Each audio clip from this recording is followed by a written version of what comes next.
যে তথ্য প্রযুক্তির সর্বোত্তম ব্যবহার দুর্নীতি দমনের কার্যকর উপায়, এই বিষয়ের পক্ষে আহ্বান করছি ফাইজা খানম, সপ্তম শ্রেণী, রূপসা বালিকা উচ্চ বিদ্যালয়। দুর্নীতি মূলনীতি, পার্কে কেউ ঠেকাতে ঠেকাবে কি দুর্নীতি, সব ভুলে টাকাতে দুর্নীতি দমন কমিশন কর্তৃক আজকের আয়োজিত বিতর্ক প্রতিযোগিতায় সম্মানিত মডারেটর, সম্মানিত বিশেষ মণ্ডলী এবং আমার সামনে উপস্থিত সকলকে জানাই আমার আন্তরিক সালাম ও শুভেচ্ছা। আসসালামু আলাইকুম। মাননীয় মডারেটর, আজকে বিতর্ক প্রতিযোগিতার বিষয় নির্ধারণ করা হয়েছে তথ্য প্রযুক্তির সর্বোত্তম ব্যবহারিক দুর্নীতি দমনের কার্যকর উপায়। অত্যন্ত প্রস্তাবিত ও যুক্তিসঙ্গত কারণে আমি আমাদের এর পক্ষে অবস্থান করছি। মাননীয় মডারেটর, আমি প্রথমত হিসেবে এই বিষয়টিকে সংজ্ঞায়িত করে যাচ্ছি। আজকে বিষয়টিকে সংজ্ঞায়িত করলে আমরা চারটি ভাগে ভাগ করতে পারি। তথ্য প্রযুক্তি। তথ্য প্রযুক্তি হলো তথ্য সংগ্রহ, প্রক্রিয়াকরণ, সংরক্ষণ ও আদান-প্রদানের জন্য প্রযুক্তি একটি সমষ্টি। সর্বোত্তম ব্যবহার।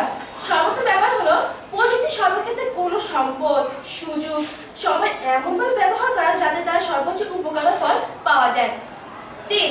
দমন। দুর্নীতি। দুর্নীতি হলো নীতির বিরুদ্ধে কর্মকাণ্ড, যাকে বলা হয় ইংলিশে করাপশন। উইকিপিডিয়ার সূত্র মতে দুর্নীতি হলো অসততা ও অসদাচরণ। অধ্যাপক মরিসের মতে দুর্নীতি হলো ব্যক্তিগত স্বার্থের জন্য অবৈধভাবে রাষ্ট্রীয় ক্ষমতার ব্যবহার। 4. দমন।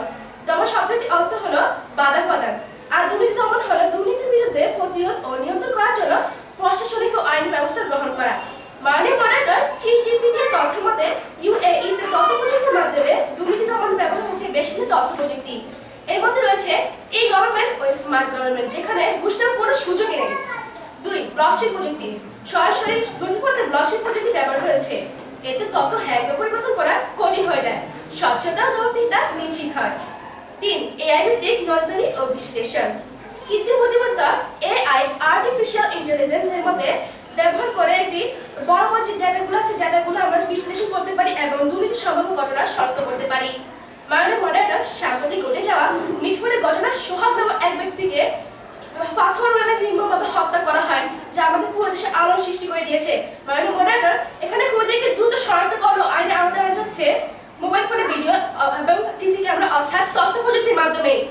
আর এখানে কেউ চাইলে খুনিদেরকে লুকানো কিংবা তাদের পরিচয় লুকিয়ে দুর্নীতি করার কোনো সুযোগ নেই। মাননীয় মডারেটর, প্রতিপক্ষের কাছে আমার প্রশ্ন রইল যে এখানে খুনিদেরকে দ্রুত শনাক্ত আইনে আওতায় আনার জন্য কিসের ভূমিকা মুখ্য ছিল? আশা করি ত্রুটি দিয়ে যাবেন। মাননীয় মডারেটর, তথ্য প্রযুক্তি ক্ষেত্রে বিদ্যুৎ এখন নিয়ন্ত্রিত হচ্ছে স্বয়ংক্রিয়ভাবে। এই তথ্য বিদ্যুৎ ব্যবস্থার ক্ষেত্রে স্মার্ট গ্রিড, অ্যাপ জিএমও, বিদ্যুৎ হ্রাস ও সমন্বয় করা হচ্ছে, যা বিদ্যুৎ অপচয় রোধে সাহায্য করছে।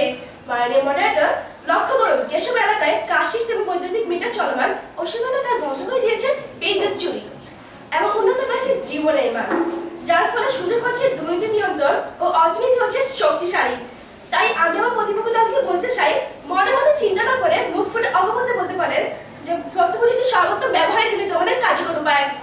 মাননীয় মডারেটর, গত বছর আমি আমার পরিবার দাদুবাড়িতে ঈদ করার জন্য ঈদের 3 দিন আগে ট্রেনের টিকিট কেনার জন্য ভেবেছিলেন। আমার বাবা বললেন যে তিনি টিকিটটা অনলাইনে কিনুন, কেননা যখন ঈদের সময় হয় তখন যে ঈদের সময় যে টিকিটের দাম স্বাভাবিক তুলনায় অস্বাভাবিক হয়ে যায়। যেখানে একটা টিকিটের দাম 300 টাকা, সেখানে দুর্নীতি করে কালোবাজারে টিকিট বিক্রি করে 1000 টাকায়, যা সাধারণ তুলনায় খুব বেশি হয়ে থাকে।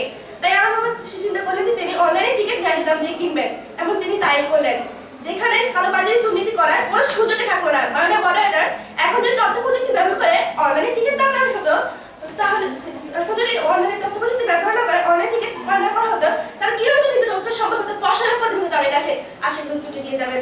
তাই আমরাই বলছি তথ্য প্রযুক্তি সর্বোত্তম ব্যবহার